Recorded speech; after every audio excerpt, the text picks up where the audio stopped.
நெருப்புல எரிஞ்ச மன்மதன் உயிரோட வர கதைய சொல்றேன்னு சொன்னீங்களே அத்த.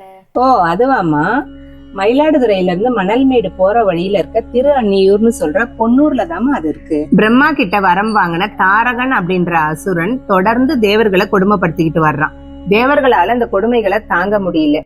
இறைவன் கிட்ட போயிட்டு இந்த கொடுமையில இருந்து எங்களை காப்பாத்துங்க அப்படின்னு கேட்கலான்னு போறாங்க. போனா இறைவன் தவம் இருக்காரு. அவரோட தவத்தை இவங்களால கலைக்க முடியல. உடனே இவங்க மன்மதன் கிட்ட உதவி கேக்குறாங்க, தவத்தை கலைங்க அப்படின்னு சொல்லிட்டு. மன்மதனும் உடனே சரின்னு சொல்லிட்டு இறைவனோட தவத்தை கலைக்கிறாரு. இறைவனுக்கு கடும் கோபம் வருது. கோபம் வந்த உடனே மன்மதன் அந்த இடத்திலேயே எரிச்சிடுறாரு. இது நடந்தது திருக்குறுக்கை அப்படின்ற ஊர்ல. உடனே ரதி தேவி இறைவன் கிட்ட மன்றாடுறாங்க, என் கணவரை உயிரோடு மீட்டு தாங்க அப்படின்னு. தகுந்த நேரம் வரும்போது மன்மதன் உயிர் பெறுவான் என இறைவன் கூறுகிறார். ரதி தேவி இந்த தலத்திற்கும் இறைவனிடம் மன்றாடுகிறார்.